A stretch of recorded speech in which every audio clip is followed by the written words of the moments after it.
तुझे आभार आणि उपकार म्हणतो परमेश्वर पिता, की पुन्हा एकदा आम्हाला तू बायबल स्टडी करण्यासाठी एकत्र केलेलं आहे देवप्पा.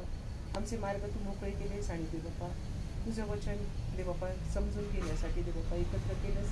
तुला धन्यवाद देते. जे काही वचन देवप्पा आता सर आम्हाला शिकवणार आहेत ते ग्रहण करण्यासाठी प्रभू तू आमची आत्मिक तयारी करण्यासाठी देवप्पा आमच्यापासून आमचे जगिक विचार दूर कर आणि तुझ्या वचनाकडे देवप्पा आम्ही लक्ष पुरवावं अशी सुबोधित आहोत प्रत्येकाला. विशेषपणे आम्ही सरांना तुझ्या हातात देत आहोत प्रभू. तुझ्या पवित्र आत्म्याचं मार्गदर्शन त्यांना तू कर आणि प्रत्येक वचनाचा उलगडा करत असताना देवबापा तुझं सांग्य त्यांना पुरव अशी आम्ही तुला प्रार्थना आणि विनंती करतो. त्यांची सेवा प्रभू तू आशीर्वादित कर. आम्ही बाळकसाहेबांसाठी देवबापा, पालखीबाई आणि या घरासाठी आम्ही तुला धन्यवाद देतो. माझ्या देवबापा खरोखर देवबापा तुझ्या कृपेने देवबापा ही आम्हाला जागा केली आहे आणि याद्वारे देवबापा आम्ही सर्वजण एकत्र येऊन प्रभू तुझं वचन शिकत आहोत.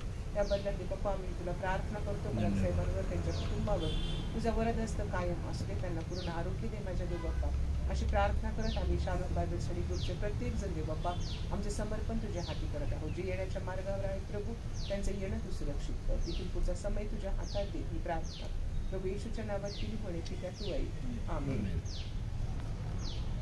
प्रार्थना करू. प्रेमस्वर्गीय बापा आम्ही तुला गौरव तुझे आभार मानतो बापा. पुन्हा एक वार ते बापा तू आम्हाला तुझ्या चरणाजवळ एकत्र घेतलं आणि प्रेमस्वर्गीय बापा शिकण्यासाठी तू आम्हाला संधी दिली आणि तुझे आभार मानतो बापा.